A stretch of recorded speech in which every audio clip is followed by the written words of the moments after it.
Welcome to an alternate history where the 1962 missile crisis took a catastrophic turn.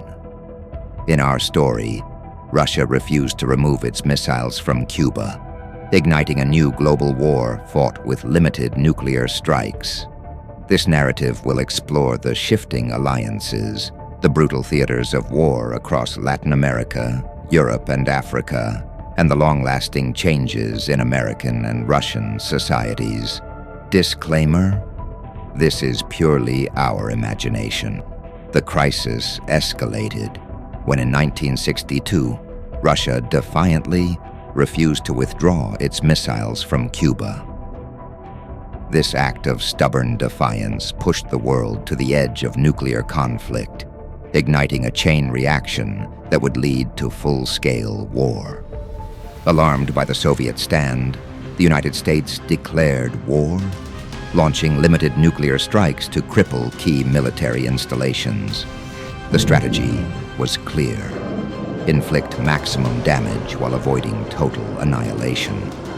The United States quickly rallied a diverse coalition: NATO members, Latin American democracies, Middle Eastern allies, and Pacific nations united under the banner of freedom and collective security, determined to push back against Soviet aggression. In response, Russia forged its own alliance.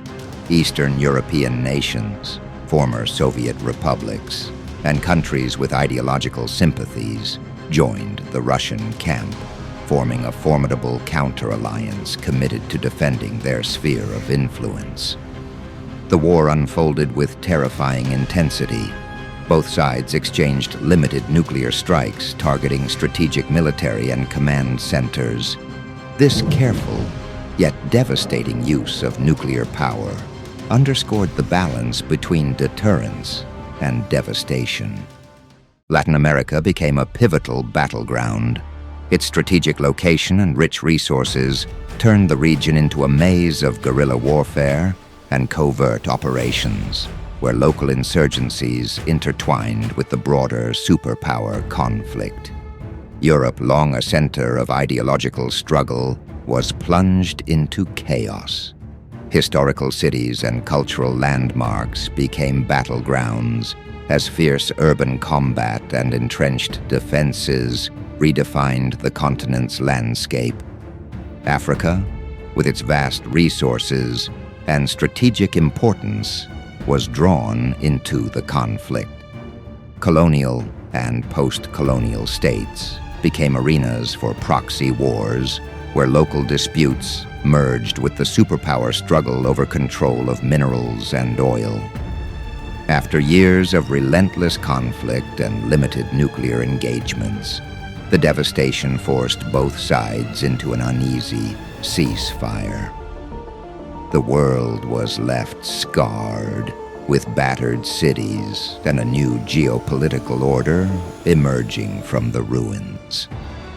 Ultimately, the United States-led coalition emerged as the victor.